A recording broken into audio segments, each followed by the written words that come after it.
This is going to be a very short video because we're going to be learning a very important set of vocabulary words, and it's very important to learn them and to really review them before moving on with the rest of the unit. And these are pronouns.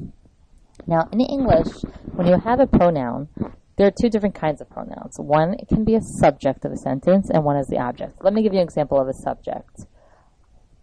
I walked to the store. I is subject. The subject is the one who's doing it in the sentence. So I, you, he, she, we are all subjects of sentences. But there are also object pronouns. So it's an example of object pronoun.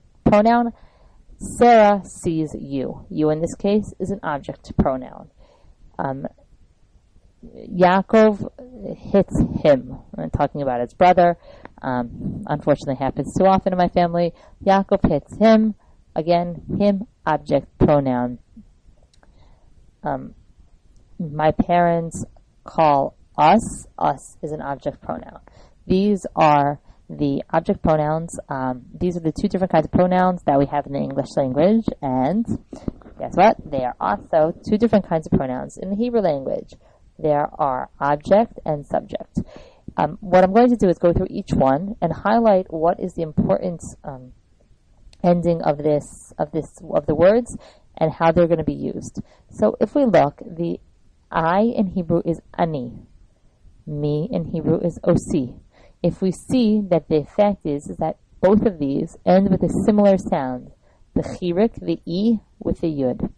What this does is when we have I in the past tense, ani, when I, the subject, am doing something, I say ani achalti. The T at the end means I in the past. If I want to say something belongs to me, it is sheli. If somebody is giving something to me, it's a li. The E means me. If I'm talking about something that's being done to me, added on, she watched me, he watched me is hu shmrani. The ni means me. So the E, the rule of thumb, E at the end of word means I or me. For you, you is ata. This object is oscha. Oscha. We've already had this in a previous unit. We've seen the cha at the end of the word, meaning you or your. It's we said we point out somebody, we laugh at them, we go cha cha cha. The ta, the tuf. We've also learned that the tuf is a letter that indicates you. In future tense, the tuf can be put in front of a word to mean that it has to do with you, in plural, you, in the future.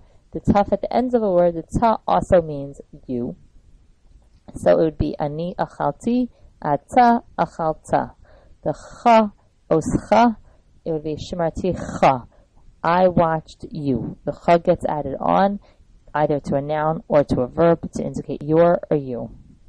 At is feminine for a girl. You, it's you for feminine when you're talking to a girl.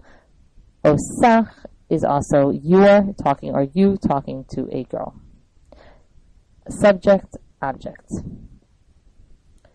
Who is he, and he is she. And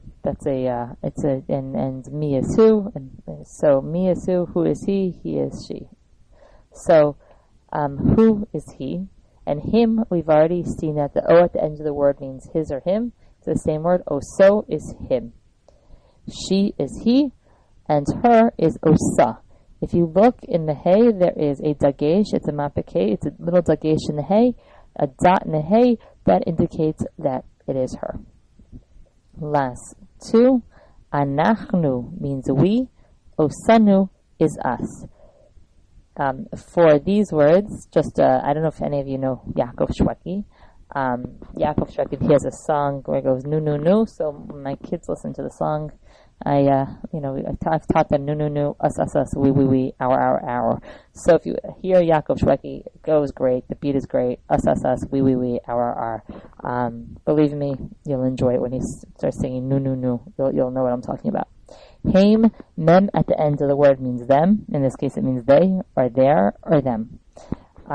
So These are just important to know because it'll help us with all the conjugations in past tense and future tense and possessive suffixes and objects in the sentence. So what I'm going to ask you to do is to come to the website and click on the Daber for pronouns.